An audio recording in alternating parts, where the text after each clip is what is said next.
But now we come to the parable of the talents. Basically, we see two people put the money to work and there's a gain from what they're doing. And the other one is hiding, putting into the ground this talent that's been given. Here's the key bit. It says there that he returned and settled accounts with them. When Jesus returns, he's going to come and settle accounts with you and settle accounts with me. There's going to be an accounting for what we have done with the resource that God has given to us. Key word, accountability. Jesus holds me to account. Number two, what does it mean for us to be faithful? Well, here in this parable, we have an excellent example and answer to both these questions of what it looks like to produce fruit and what it looks like to be faithful. As we live with an awareness that Jesus the King is coming back one day, not just to settle accounts, but he's actually coming back to establish finally and firmly and beautifully and amazingly his kingdom. And the question for me and for you this morning is, are you on the business or the focus of the kingdom of Jesus? Are you on his work? Or alternatively, because remember parables are about this upside down thing, or alternatively, and the only alternative it can be, is I am about the business of this world, yeah?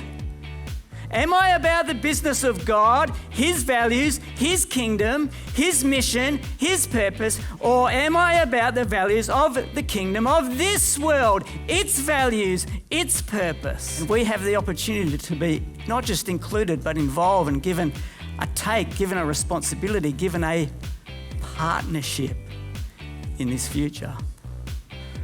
So is this the kind of person you want to be? And importantly, as according to the parable, is this what I'm going to be about in my earthly life? Because there is an alternative, and we can read about this as well. And this is this other person, which none of you will be, I'm sure. But there is another person here. The man who received the one bag of gold. Now there's something quite profound in this passage that I was really praying into this morning and noticed. I hadn't noticed it all week. All the hours I'd spent on this message, I hadn't noticed it. Is this one man took what was given, he dug a hole and he hid it in the earth. Are you taking the resources and putting them into this earth, buried into the values and into the way of this world, hidden there, where the kingdom of God and his ways can't touch it? It's a sobering truth, right? That we may take what has been given us and invest it and hide it and dig it and put it underground, even thinking we're doing the right thing, when in actual fact we've invested it in the things of this earth. This world deals with fear, and this servant was afraid. And because he was afraid, his investment was in the things of this world. Now this part, I almost don't want to even include this, but it's a part of the story and I need to it because Jesus looks this person in the eye, and this could be you or I, and he says a different word to this person. He says, "You wicked, lazy servant." I'm going to have to ask Jesus about this one day and say, Jesus, it just seems a bit harsh. But keep in mind, this is a parable. It's making a point. It is illustrating something here. But the reality is, it is a moral issue. These are realities. But you know, the biggest issue here is an issue of trust. That this person couldn't trust them because the trust wasn't there.